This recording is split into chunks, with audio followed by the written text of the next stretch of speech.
चलो बच्चों, आगे देखते हैं। जैसे कि हमने पहले पीरियड में प्रॉपर्टी के बारे में भी देखा, फिर उसके पश्चात प्रॉपर्टी जैसे सी एल और सी में इन दोनों से बनता है, ये भी देखा। अब आगे बढ़ते हैं। मेंटल के बारे में भी हमने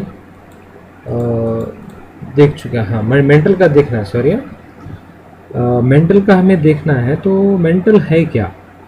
जैसे इस चित्र में दिखाया गया है, ये सबसे ऊपरी परत तो परपट्टी हो गई, ठीक है।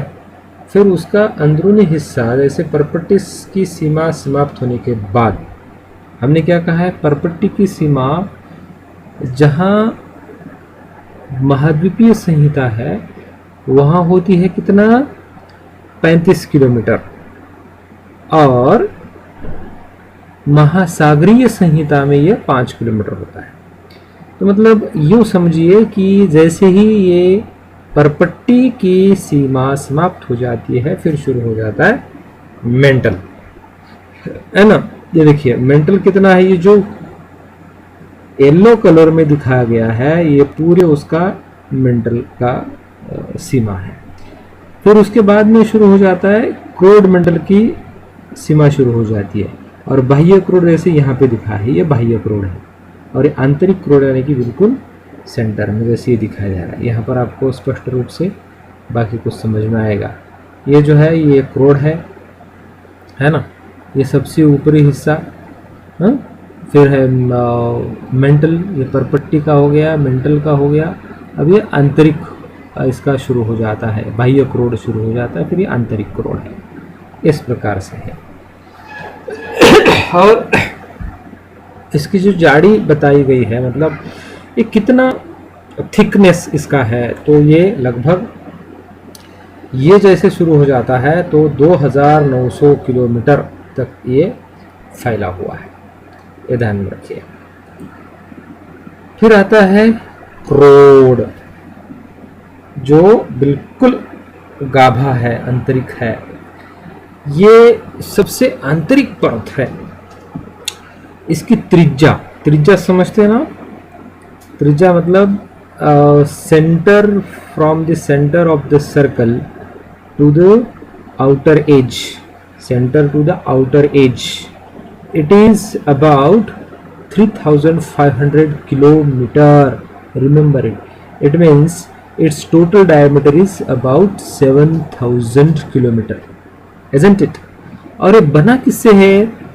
ये मुख्यतः बना है निकेल एवं लोहे में से। लोहे को क्या कहा जाता है? फेरस, इसलिए इसको नीफे कहा जाता है। इन तीन शब्दों को चाहे आप ब्रश कर रहे हो उस समय, सोने से पहले, है ना, और उठने के बाद, CL, सी में, नी फे, ये तीनों याद करो। Morning time CL, okay, afternoon C में, और बाद में नी फे। इन शब्दों को याद रखें। नी मतलब निकेल, यहाँ पर फे मतलब फेरस, इसको ध्यान में रखना है।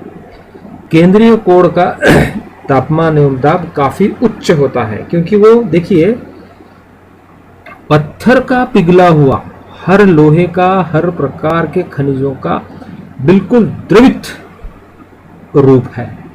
तो कितना उच्च तापमान इसका होगा आप अंदाजा लगा सकते हैं। कुछ रोचक तथ्य है इसके बारे में, वो भी देखेंगे। जैसे यहाँ पर बताया है, आपकी किताब में भी है, किताब खोल के देखिए। विश्व की सबसे गहरी खान दक्षिण अफ्रीका में स्थित है तथा इसकी गहराई लगभग 4 किलोमीटर। आप देखते होंगे बोरवेल, हम अपने खेतों में कुआं वगैरह खोदना होता है, बोरवेल करना होता है, तो कितना गहरा होता है। लगभग हम बोलते हैं ना 200 फीट, 300 फीट, 500 फीट। लेकिन सबसे गहरी खुदाई जो की गई है दक्षिण अफ्रीका में 4 किलोमीटर, और तेल की खोज में इंजीनियर 6 किलोमीटर गहराई तक खोद चुके हैं। इसके आगे नहीं, समझ गए? क्योंकि इसके आगे क्या हो जाता है, धीरे धीरे जो भी उपकरण हम जमीन के अंदर में उस उपकरण के माध्यम से इंसर्ट कर रहे हैं वो सब गर्मी की वजह से काम करना बंद कर देगा।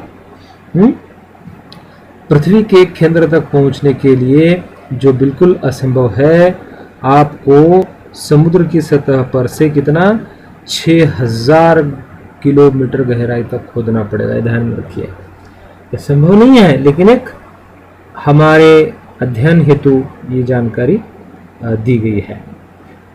पृथ्वी के आयतन का केवल 0.5% हिस्सा ही परपट्टी है। देखिए, अगर मानो परपट्टी की जाड़ी अगर हम देखें और पूरे के पूरे पृथ्वी की जो आयतन मतलब पूरा पृथ्वी को पूर्ण रूप से अगर पकड़ें या ग्रहित धरें तो कितना आता है?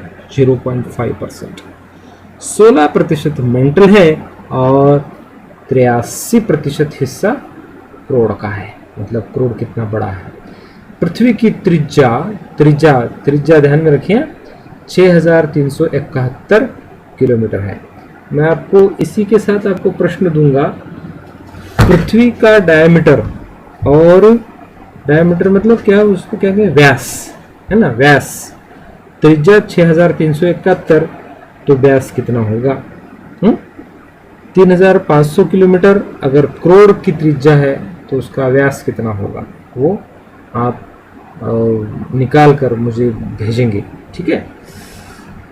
तो ये बहुत दिलचस्प बात है। देखिए, हम अंदर अंदर जा रहे हैं, पृथ्वी के अंदर अंदर चले जा रहे हैं। अगला हिस्सा देखिए, शैल एवं खनिज। वाह वाह वाह, कितना सुंदर नज़ारा नजर आ रहा है बच्चों। देखिए, ये मुझे लगता है कई कबार आपने इस प्रकार के रंगीले पत्थरों को इकट्ठा जमा किया होगा खेलने में, लेकिन ध्यान रहे काफ़ी कीमती चीज़ों में इनको गिना जाता है। आभूषण में, तरह तरह की डिज़ाइनिंग में इसका उपयोग किया जाता है। तो शैल मतलब क्या है? शैल मतलब दूसरा तीसरा कुछ नहीं, जैसे हम मराठी में कहेंगे या खड़क, और अंग्रेजी में कहेंगे रॉक, एक काइंड ऑफ रॉक, पत्थर। तो ये पत्थर बनते कैसे हैं, ये भी हम अगले इसमें देखेंगे।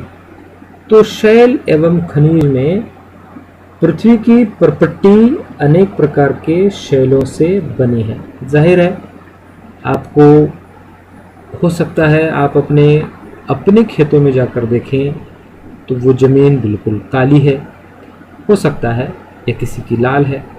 तो दूसरे के खेतों में जाओगे तो वहाँ पर काफ़ी मरूम नज़र आता है, उतना उपजाऊ नज़र नहीं आती है, बहुत सारे कंकर पत्थर ज़्यादा होते हैं, है ना। पृथ्वी की परपट्टी बनाने वाले खनिज पदार्थ के किसी भी प्राकृतिक पिंड मतलब ओरिजिनल शैल, प्राकृतिक पिंड, अपने आप में प्रकृति से बनाया गया, वो शैल कहते हैं। शैल विभिन्न रंग, आकार एवं गठन की हो सकती है। देखिए, यहाँ पर आपको कितने प्रकार के रंग, यहाँ पर भी एक म्यूजियम में रखा गया है इनको, है ना, बहुत पुराने शैलों को यहाँ से निकाल कर लगाया गया है। तो ये भी आपको नज़र आता होगा। तो कहने का अर्थ ये है कि मैं चाहूँगा आपको एक टास्क दूंगा, आप सभी घर पर है, और मुझे लगता है गांव में भी हम बहुत सारे जो कोविड के प्रचार के रोकथाम के लिए जो गाइडलाइंस दी है उसका पालन कर रहे हैं, उसका पालन करते हुए, लेकिन खेतों के काम तो बंद है नहीं, खेत में आप जाते होंगे।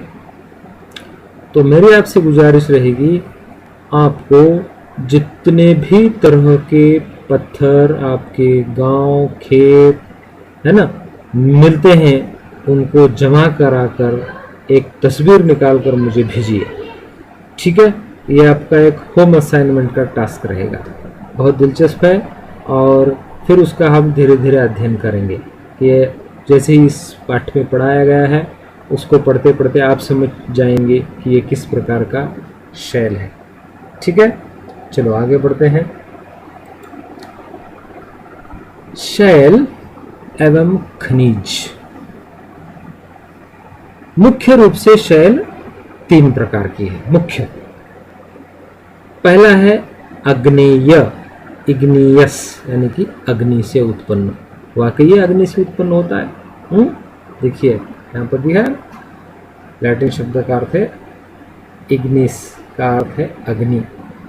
दूसरा बताया गया सेडिमेंट्री, यानी कि अवसाद। अवसाद मतलब अपने तरफ इसको कहेंगे कि जो बड़ी नदी के साथ बहते बहते जो भी गाड़ आता है, गाद आता है, एक जगह पर जमा होकर कई वर्षों के बाद ठोस बन जाता है, तो उसको कहते हैं अवसादी या सेडिमेंट्री।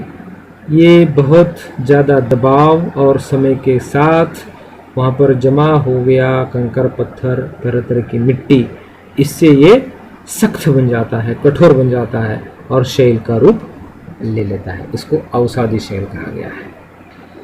तो सेडिमेंट्री में शब्द सेडिमेंट्री जिसका अर्थ है स्थिर, एक जगह पर स्थिर हुआ, ऐसा। तो कायांतरित, काया का अर्थ होता है, देखिए काया मतलब आकार या बॉडी है ना, उसका अंग। अंतर, अंतर मतलब परिवर्तन होना। तो मेटामॉर्फिक, मेटामॉर्फस जिसका अर्थ है रूप परिवर्तन। काया का वही अर्थ होता है, काया का अंतरण, काया का परिवर्तन होना।